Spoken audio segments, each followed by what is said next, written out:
Listen, sit down, put your phone on Do Not Disturb, because what is about to be said on this channel today is the exact conversation that Cardi B has been terrified of for years, and the reason she has been logging onto that little blue app every 3 to 4 hours like a night shift security guard, screaming into the void about baby mamas she claims she doesn't even care about. She has a problem. She has always had a problem. And today, we're going to lay it out on the table piece by piece, receipt by receipt, contradiction by contradiction, until there is nothing left of the illusion that her flying monkeys have been trying to sell you for the last 5 years. The internet has finally hit its breaking point with Cardi B. Not with the music, not with the fashion, with her, with the personality, with the tantrums, with the constant crash-outs, with the recycled, "you're jealous, you're obsessed" script her fans run on autopilot every time a grown woman opens her mouth to point out the obvious. Nobody on this side of the internet is jealous. Nobody is obsessed. What we are is tired. Bone tired. Because the woman will not sit down. She will not be still. She cannot go one full afternoon without turning her own life into a fireworks show for everybody with a Wi-Fi connection to watch. Let's talk about it. Let's really talk about it. Because I don't know when it became a full-time job in this culture to defend a woman who is out here actively embarrassing herself, but somewhere along the line, a whole generation of young girls decided that Cardi B was their patron saint of chaos, and they have been passing around the same 3 defense mechanisms like it's a group project. Number 1, you're jealous. Number 2, you're obsessed. Number 3, it takes one to know one. That is the entire playbook. 3 cards. That's it. And every single time somebody with 2 working brain cells points out that this woman is standing in the middle of a burning building with a can of gasoline in her hand, the flying monkeys come flapping in with the same recycled talking points, and they act like they've said something profound. Sweetheart, that's not profound. That's a coping mechanism. That is the emotional equivalent of putting your hands over your ears and humming. Because deep down, in the part of your soul you don't like to visit, you already know everything being said about Cardi B is true. You just don't want to face it. Because if the queen you have been defending is a mess, then the lifestyle you've been mimicking off of her is a mess too. And then you'd have to look at yourself in the mirror and ask some hard questions. So it's easier to yell jealous at strangers than it is to admit that your idol is falling apart in high definition. Now, before anybody accuses this channel of being unfair, let's do what grown women do. Let's look at the resume. Because Cardi B is a public figure, and public figures get their public record examined. That is the deal. That is the arrangement. You do not get to sell your entire life to the tabloids for a decade, and then cry when the internet remembers what you sold them. So let's remember. She started her career as a stripper. And let me stop right there before the comment section catches fire. Nobody is disrespecting strippers. Nobody on this channel is disrespecting sex workers. Nobody is looking down on women who ended up in that industry because life gave them limited options. That is not what this is about. What this is about is a specific woman who took a specific path and then spent the next 10 years pretending that the residue of that path has no effect on the woman she is today. It does. It shapes everything. It shapes the way she talks. It shapes the way she fights. It shapes the way she melts down every time somebody criticizes her, because the survival instincts she built in that world never turned off, and now they are being aimed at random women on the internet who dared to have an opinion. The ones who got out and healed, God bless them. The ones who moved forward with grace. Those women have our respect. But there is a difference between a woman who survived that industry and moved on, and a woman who is still emotionally living inside of it while pretending she isn't. Cardi B falls into the second category. You can see it in the way she posts. You can see it in the way she reacts.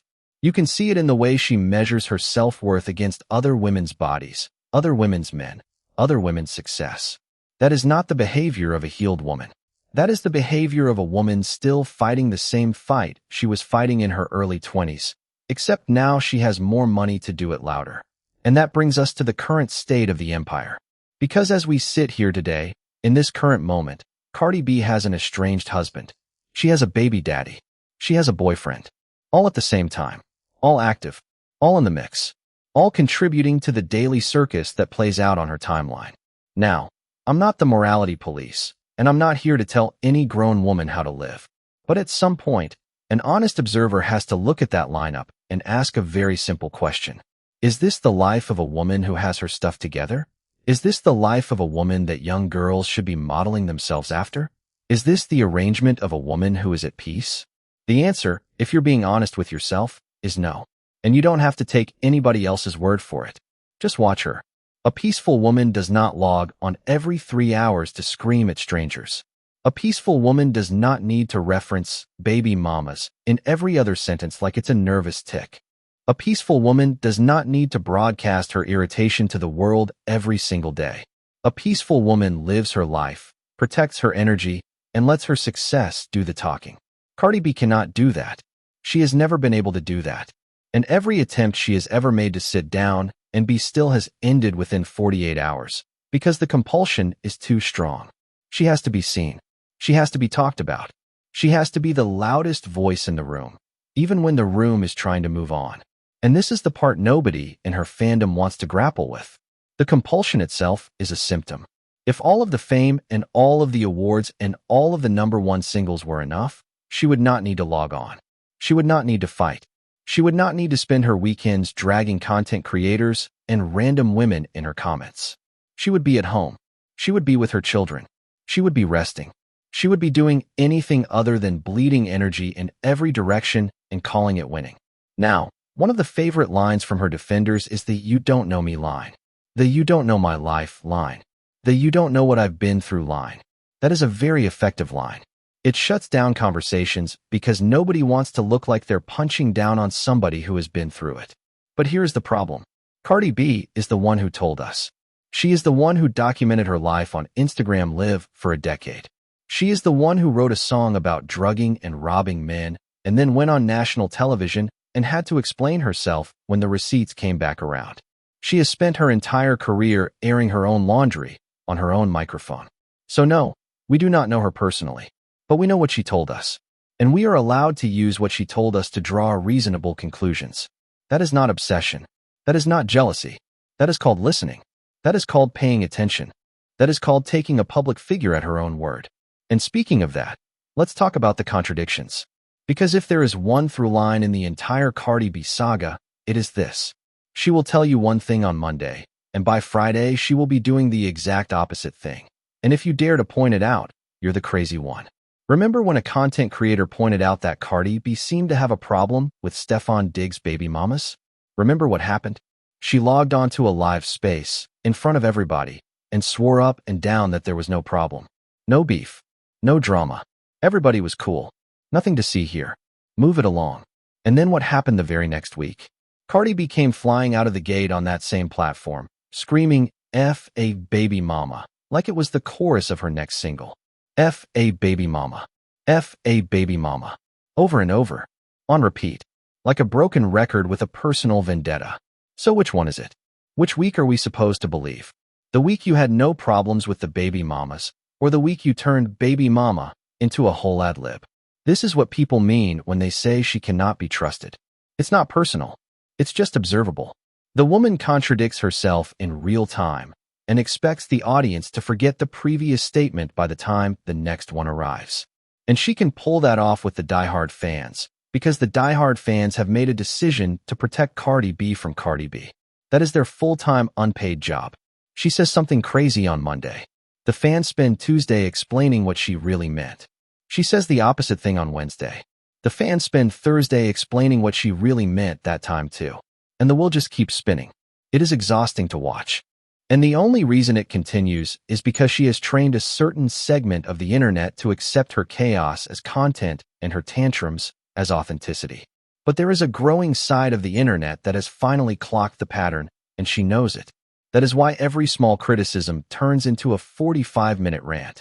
Because the illusion is cracking, she can feel it cracking, and she does not know how to hold it together anymore.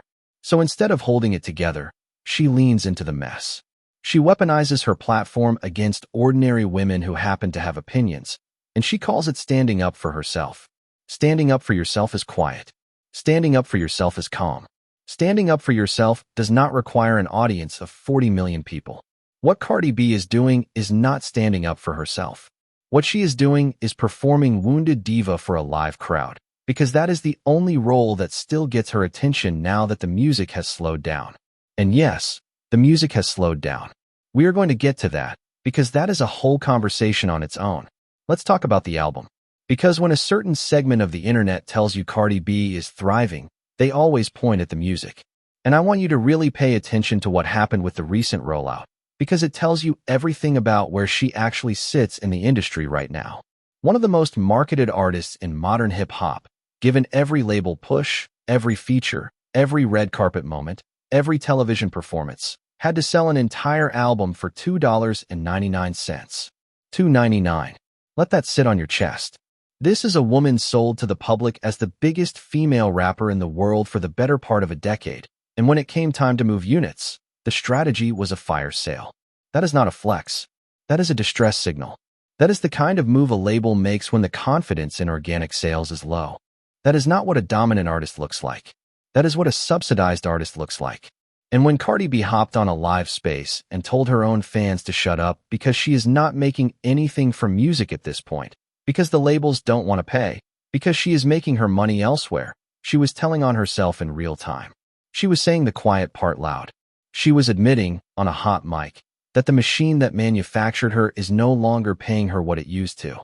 And instead of taking that as a wake-up call to sit down and rebuild, she took it as a reason to be even louder on the internet, because the internet is now the only place where she can consistently generate a check.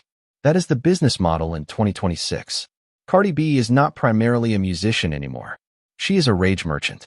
She is a chaos vendor. She is a woman who has figured out that if she logs on and screams for 6 hours a day, the algorithm will reward her with impressions, and the impressions will convert into brand deals, and the brand deals will keep the lifestyle going. That is why she cannot stop. That is why she will not stop. Because the moment she stops screaming, the moment she lets a controversy pass without inserting herself, the checks slow down, and she knows it.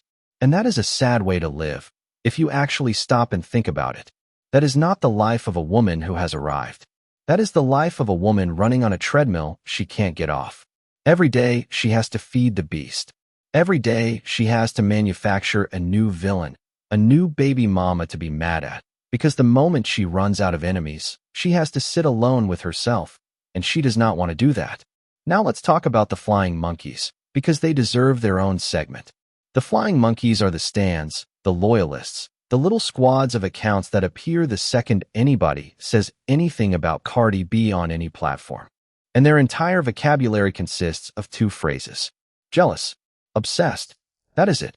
That is the whole dictionary. If you criticize her, you're jealous. If you criticize her twice, you're obsessed. If you criticize her in a long-form video with citations and receipts, you're extra jealous and extra obsessed, and probably a bird. That is the level of intellectual rigor we are dealing with here.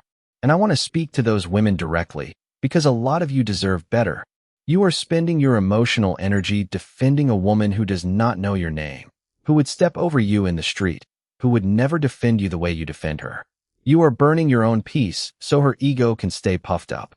What is the return on that investment? Nothing. You get the temporary rush of feeling like you're on the winning team, until the next time she contradicts herself, and then you have to update your talking points all over again. There is a reason she keeps you plugged in. There is a reason she keeps you angry. There is a reason she keeps handing you villains to fight.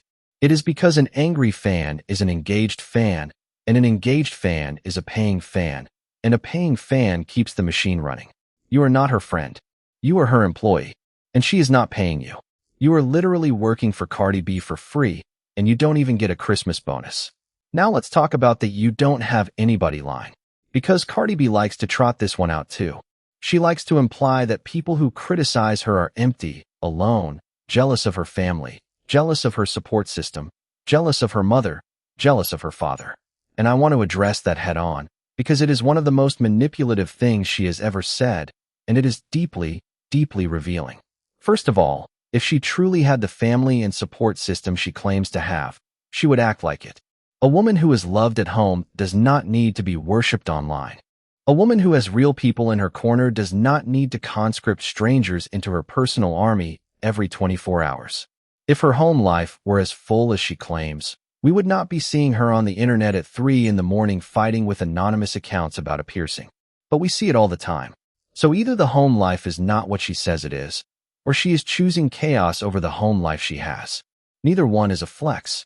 Second of all, Using the "you don't have anybody" line as a weapon against your critics is one of the ugliest moves a public figure can make. It is a low blow. It is a cheap shot.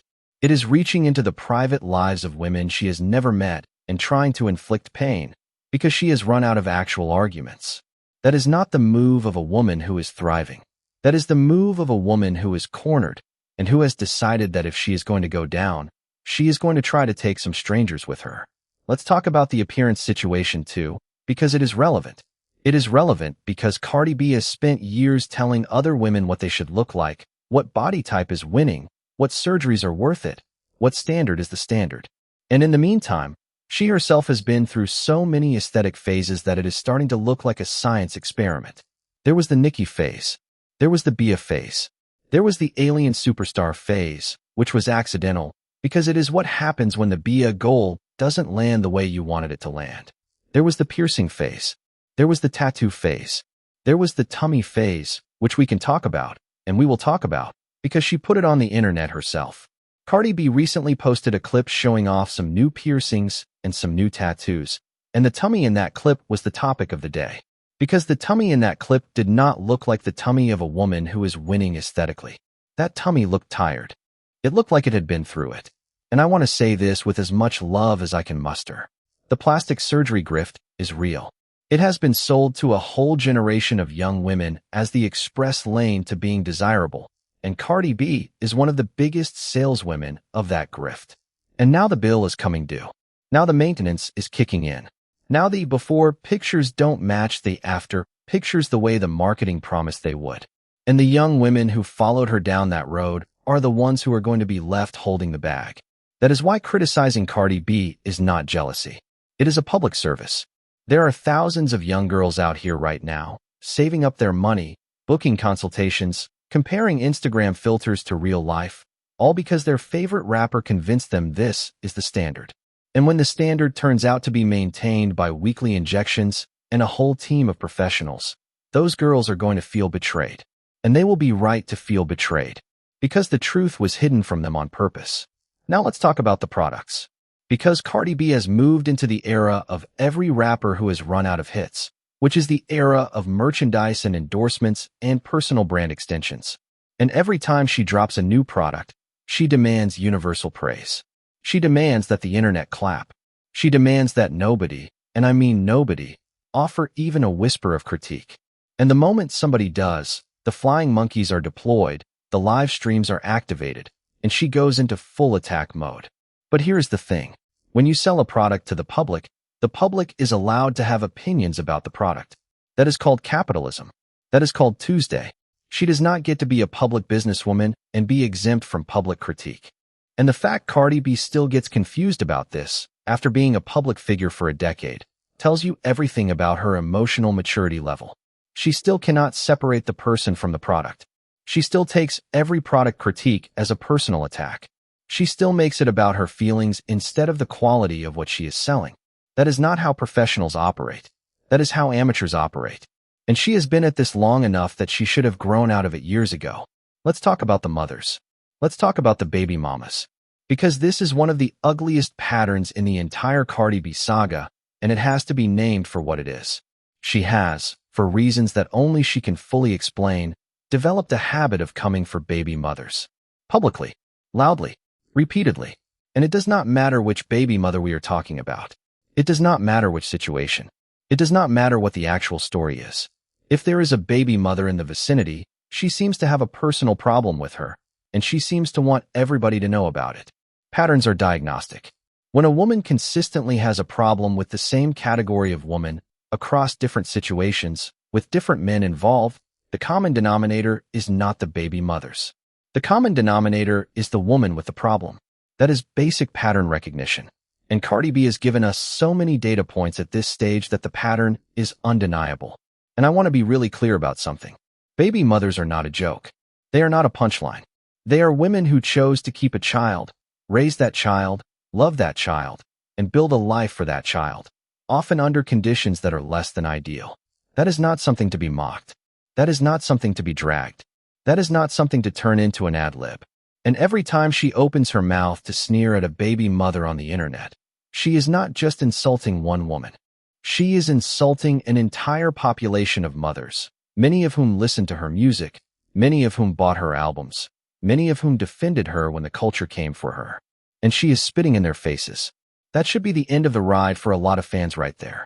If that is not the moment you re-examine your loyalty, I don't know what would be. There is nothing empowering about a woman who tears down other mothers for sport. Nothing feminist. Nothing girl power. It is small. It is petty. It is beneath her. And the fact that she keeps doing it, over and over, tells us that either she does not know it is beneath her, or she does not care. I don't know which one is worse. Now, one of the flying monkeys is going to fly into the comments and say the sacred phrase, "You must be jealous." And to that, I want to offer a simple exercise. Write down, on a piece of paper, exactly what you think is being envied. Take your time. Really think about it. Is it the estranged husband? Is it the baby daddy who is not her husband? Is it the boyfriend who is a third variable in an already complicated equation? Is it the $2.99 album? Is it the hours per day spent screaming at strangers on the internet? Is it the plastic surgery maintenance schedule? Is it the tummy that the internet keeps talking about? Is it the label that will not pay her anymore? Is it the constant crash outs? Is it the contradictions? Is it the flying monkeys? Is it the trail of former friends and former collaborators who no longer talk to her? Is it the daily anxiety of having to feed the algorithm to keep the checks coming? Write it down. Look at the list. And then, honestly, ask yourself if any grown woman with common sense would ever, for 1 second, want to trade her life for that. The answer is no. The answer is obviously no. The answer is embarrassingly no. And the reason the "you're jealous" line exists in the Cardi B defense playbook is because it is the only card left to play when the actual evidence is this damning. You cannot argue on the facts, so you argue on the feelings. You cannot argue on the record, so you argue on the motive. You cannot defend the behavior, so you attack the character of the person pointing it out. That is not a defense. That is a distraction. And the only reason it works on some people is because those people wanted to be distracted. They did not want to look at the receipts. They wanted somebody to give them permission to keep loving their favorite, and the fandom has been trained to give each other that permission on a loop. Let's zoom out for a second, because I think a lot of you need to hear this. There is a bigger story here. Cardi B is a case study. She is what happens when a culture decides to reward chaos and punish restraint. She is what happens when the algorithm figures out that outrage pays better than art. She is what happens when a young woman who came out of a difficult industry is handed a global platform before she has done any of the interior work she needed to do to hold it responsibly. That is not entirely her fault. That is a systemic problem. That is a music industry problem. That is a culture problem. But at some point, when you have been given every resource, every therapist, every mentor money can buy, and you still choose the crash-out lifestyle every day, the responsibility shifts. It stops being about what happened to you, and it starts being about what you keep choosing. And Cardi B, at this stage of her career, is choosing this. Every day, on purpose, with her whole chest. She is choosing to log on. She is choosing to fight. She is choosing to attack the baby mamas. She is choosing to insult content creators. She is choosing to weaponize her fan base. She is choosing to lie about her feelings 1 week and prove herself a liar the next. Nobody is holding a gun to her head. Nobody is forcing her to open Instagram. She could, at any point, delete the apps, spend 6 months in silence, come back with music, and rewrite the entire story of her career. She will not do it, because the compulsion is stronger than the wisdom. And here is the part a lot of fans really need to hear. The compulsion is not going to get better. It is going to get worse. Because the older she gets, the more the fan base ages out, the more the next generation of female rappers takes the oxygen, the more desperate she will be to hold the spotlight. And the way you hold the spotlight when your music can't hold it for you is by getting louder, messier, meaner, by manufacturing bigger controversies. That is the road she is on. And unless something dramatic changes, that is the road she is going to keep walking, straight into the ground. You do not want to be there when she hits the wall. You do not want to be a fan who wasted a decade defending a woman who was actively harming herself and modeling that harm for you. You want to be somebody who saw the pattern, spoke the truth, protected your own peace, and walked away with your dignity intact. That is what grown women do. That is what women who love themselves do. And there is nothing jealous or obsessed about any of that. Let's talk about the specific incident that pushed a lot of us over the edge this week. Because there was a specific moment. There was a specific broadcast. There was a specific space where Cardi B logged on and told her own paying loyal fans to shut up, to be quiet, to stop asking her about music. Because the music was not paying. Because the label was not paying. Because she had bigger things going on. That was a defining moment. That should have been a defining moment for her fandom too, but of course it wasn't, because the fandom is trained to absorb every red flag as a personality quirk. But think about what she actually said. Think about it from a fan's point of view. You are a loyalist. You have been rocking with her for years. You bought the albums. You streamed the singles. You defended her online. You went to the concerts. You bought the merchandise. And you show up on a space, hoping to hear something about the new music, hoping to feel part of the family. And she tells you to shut up. Because the music is not the point anymore. Because she is not making money from you anymore. Because you, the fan, are effectively surplus to her business model at this stage. That is disrespect on a level most public figures never sink to. Most public figures know you never, under any circumstance, disrespect the people who put you where you are. Most public figures at least fake gratitude. Cardi B could not even be bothered to fake it. She just told the fans to shut up in real time, on a live broadcast, and expected them to keep buying anyway. And the wildest part? Most of them did. Because she has trained them to accept whatever she throws at them, and to be grateful they got hit with it. That is not a fandom. That is a hostage situation with better graphics. And to the women still defending all of it, I have one final observation. The reason you cannot see what is happening is because you are too close to it. You are inside the frame. And everybody outside the frame can see it clearly. Your friends have probably tried to tell you. Your family has probably tried to tell you. Strangers in your comment sections have tried to tell you. And every time somebody has tried, you have reached for the jealous card, the obsessed card, the it takes one to know one card, and shut down the conversation before it could go anywhere useful. Try, just once, to sit with the discomfort. Try, just once, to look at Cardi B the way you would look at a stranger doing the same behavior. Would you respect a stranger who logged on every 3 hours to fight with random women? A stranger who told her fans to shut up on a live space? A stranger who dragged baby mamas for sport? A stranger who priced her own album at $2.99 and then bragged about the sales? You would not respect that stranger. You know you would not. The only reason you respect Cardi B is because you have grown up with her, and because you have invested so much of your identity in defending her that walking away feels like admitting you were wrong. Nobody wants to admit they were wrong. But growth requires it. Wisdom requires it. And at some point, if you are ever going to grow into the woman you are supposed to be, you are going to have to let go of the celebrities dragging you down. She is not going to walk you into that growth. She is going to hold you in place, because she needs you to stay exactly where you are, because she needs your engagement, because she needs your outrage, because she needs your loyalty to keep the business model going. That is not love. That is not sisterhood. That is not girl power. That is extraction. And the sooner you name it, the sooner you can start reclaiming your own energy for something better. Now, before we close, let's address the elephant in the room one more time. Because I know that even after all of this, somebody in the comments section is going to type out, in all caps, that this whole video is jealousy, that this whole channel is obsessed, that this whole conversation is bird behavior. And to that person, I want to leave you with this. Whenever a public figure is criticized, and the loudest defense from her fans is a personal attack on the character of the critic, that tells you something specific. It tells you the fandom cannot defend the actual behavior. It tells you the fandom knows, on some level, that the behavior is indefensible. So instead of defending the behavior, they attack the person pointing to it. That is always a tell.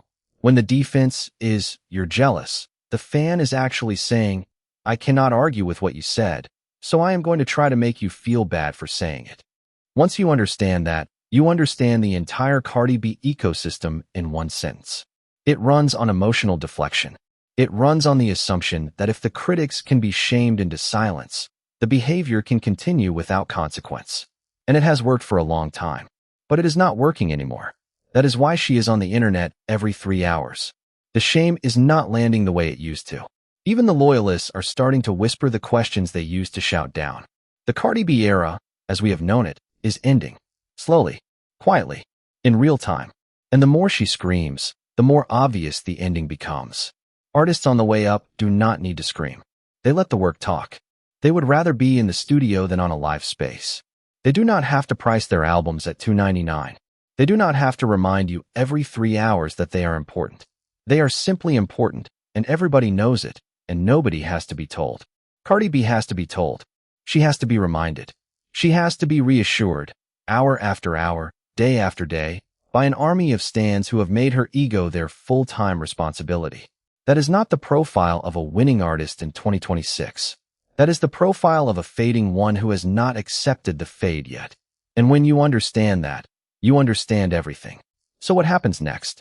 Well, if history is any guide, she will read this video, or somebody will send her clips of it, and she will spend 12 hours on a rant somewhere, calling this creator every name in the book, deploying the flying monkeys, screaming about jealousy and obsession, and generally proving every point made in this video.